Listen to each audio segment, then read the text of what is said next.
What do Falcons do? We rise up. Welcome to Rise Up Reactions, the show where we talk all things Falcons, NFL, Georgia sports, and in general, the sports news of the day.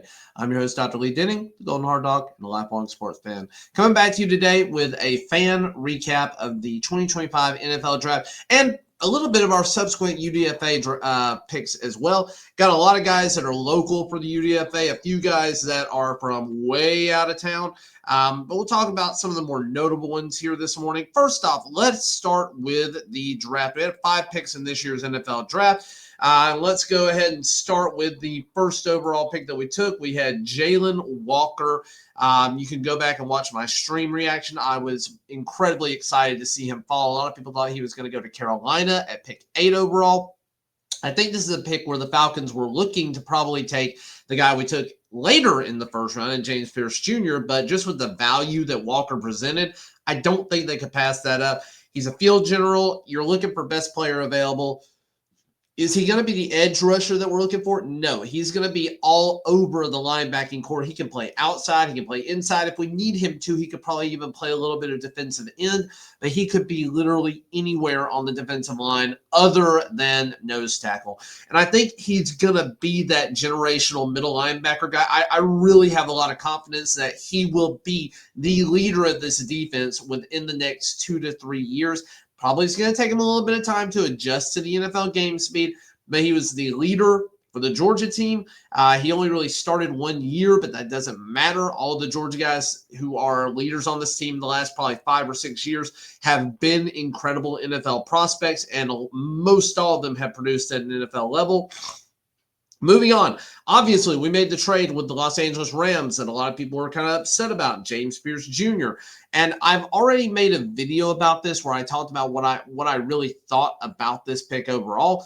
But generally speaking, I do see this as a kind of rob Peter to pay Paul type deal. We're basically taking a loan on next year's draft. We are hoping that we make playoffs, and that next year's pick would be a round pick, 19 to 25, somewhere in there where we won't feel the sting of this too much, and just basically going ahead and taking that pick on a guy that the Falcons had a lot of confidence in this year. Now, is that going to work out? Who knows? But I do think James Pierce Jr., he was a guy that we had on our radar. There are some character concerns. A lot of what I've heard is he's just kind of a really weird dude, which we all are weird in our own way. So that is something that we'll see what ends up happening. But he was certainly a good edge rusher at Tennessee. We'll see what we end up with later down the road with him. As part of that trade, we also ended up getting a tail end pick in round number 3 that we then used to trade along with our 2026 fifth round pick. And, this is kind of Terry going F them picks to get Xavier Watts. Xavier Watts still being available at the end of the 3rd round is ridiculous. Xavier Watts is probably going to be starting alongside Jesse Bates. If he's not starting alongside Jesse Bates because of Mr. Fuller being there, he will eventually, I think, replace Jordan Fuller as our full-time starter, especially since the Jordan Fuller deal is like a 1-year thing. So I look for Fuller to start the season and Xavier Watts to rotate in and probably eventually replace him. But he is a ball-hawking safety. Now, when people say ball-hawking safety, I immediately go back to buyer's remorse with Richie Grant, who we just let go, because that was his ideology, was a ball-hawking safety. I don't love hearing that, just knowing that we picked Richie Grant for that same character trait. But we'll see if this ends up panning out for Xavier Watts. I do have a lot more faith in him than I do with any other guys.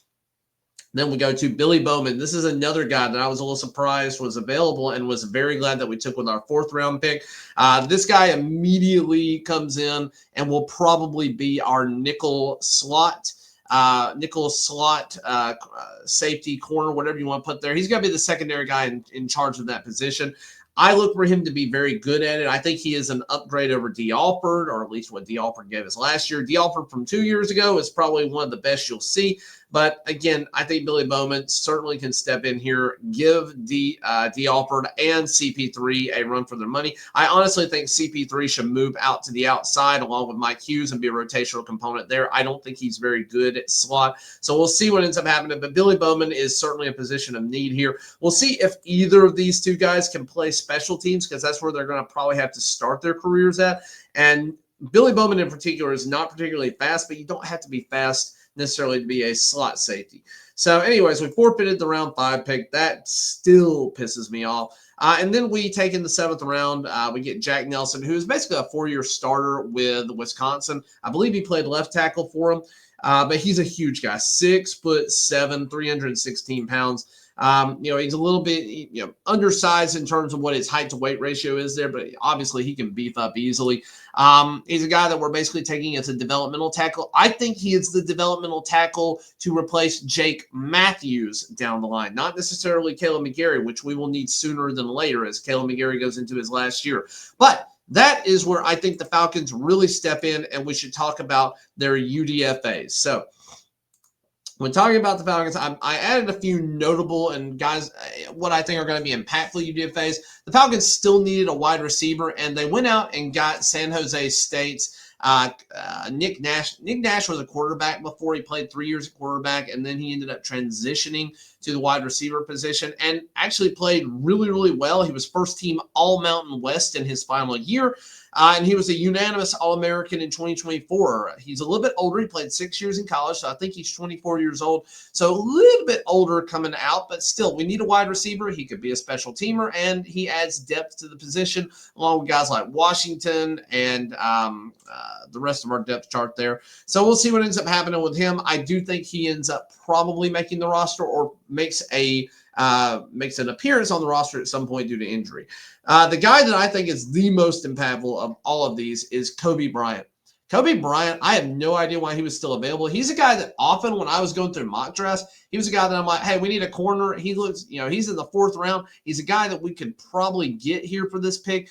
And he is ranked exactly by PFF 118th. I have no idea why he's available still. Maybe it's his size. Maybe there's an attitude thing. But he was a 3-time first-team All-Big 12 guy. This is before the Big 12 just completely divulged and split apart into what we know it as today. This is back when it included Texas. He was, that was his first one when it included Texas and Oklahoma. So, again, this is a guy that, got first-team honors going against those caliber teams.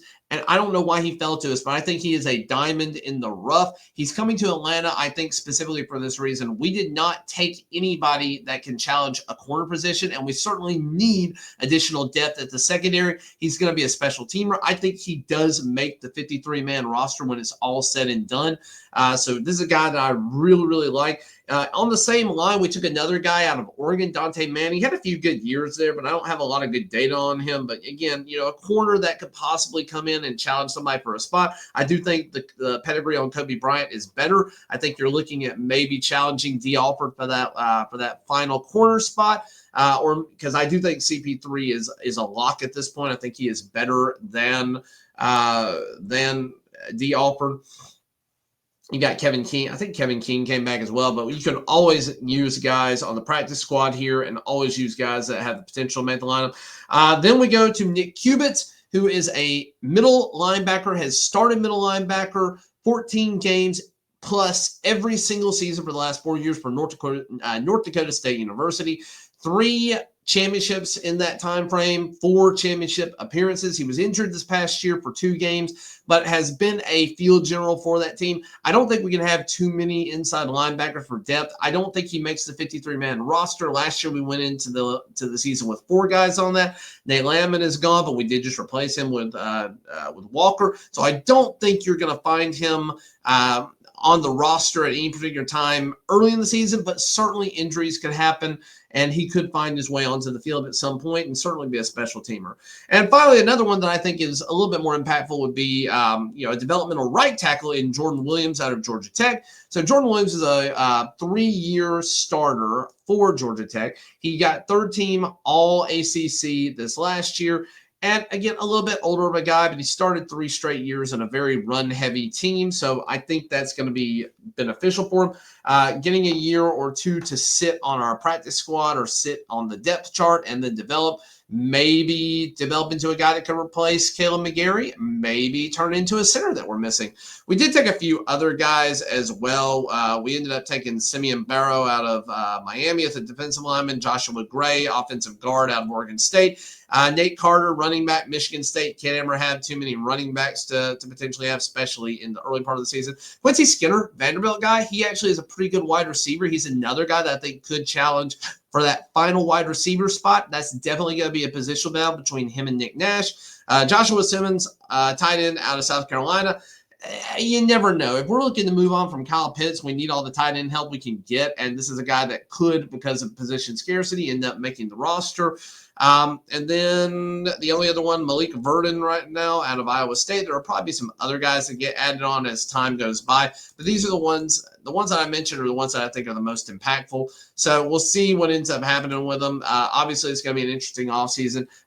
I do think we have added impactful guys from the draft. I could see easily 3 day one starters and a fourth that has the potential within the first few games of the season to establish himself as, again, that incredible slot safety, slot corner type position.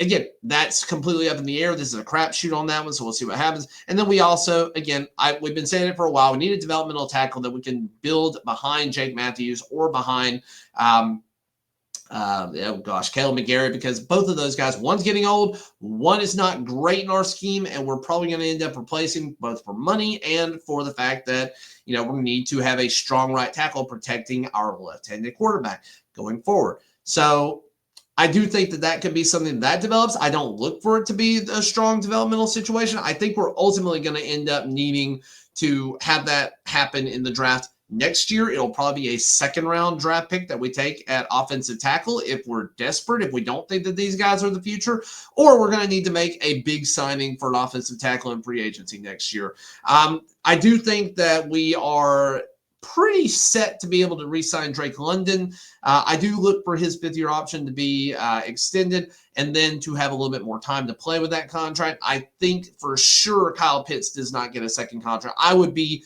genuinely shocked if Kyle Pitts gets a second contract. And I do think that he's a guy that we should be looking to shop before the trade deadline for future draft capital. If we could get a fourth or a third rounder out of him, I would be ecstatic at this point. So, a lot of moves to happen here, but the UDFAs, I do think we've got some impactful guys that can make a difference. And I think that, at least 3 of these guys could end up finding themselves on the roster early, and a few more of them could, for depth purposes, find themselves on as injuries happen inevitably throughout the season. Exciting time for the Falcons. We'll see how training camps progress over the summertime. NFL schedule coming out in a little under a month. Going to be a really exciting time to figure out what games I'm going to. At some point, I will be able to get down onto the field level this year just by being a season ticket holder. They've offered that, and I'm going to take that at some point. Don't know what game that'll be. Very excited for it. But again, this is a year that is make or break for Terry Fontenot. He is basically on the hot seat. If we don't win this year, it's over for him. And I'm not talking about win at all. I'm just talking about if we don't win the division and make the playoffs, Terry Fontenot's gone. Raheem Morris is going to be on the hot seat if we have another losing season. I don't think he'll be gone after this year unless we do something awful like go 4-13 or 5-12. I think he's done after that point. But again, the Falcons have historically done decently well when they have an okay defense and a great offense. I do think we're going to have a great offense this next year. And defense is shaping up a little bit better than I thought it would be, but it's still very, very circumspect. The last time we had a god-awful defense and a very good offense, we went 4-12. And that was when Raheem Morris came in as the head coach, the interim head coach after the firing of Dan Quinn, which I still look back on today and think that really we messed up with firing him. We have not found what we needed after. So I was critical of it. I understood at the time, but I was critical of it in my private circles about firing Dan Quinn because, again, I didn't think we were going to find anything as impactful as him. He just took us to the Super Bowl, and I thought it was just a little bit too soon to be moving on. But thank you for watching, liking, sharing, and subscribing. And as always, rise up.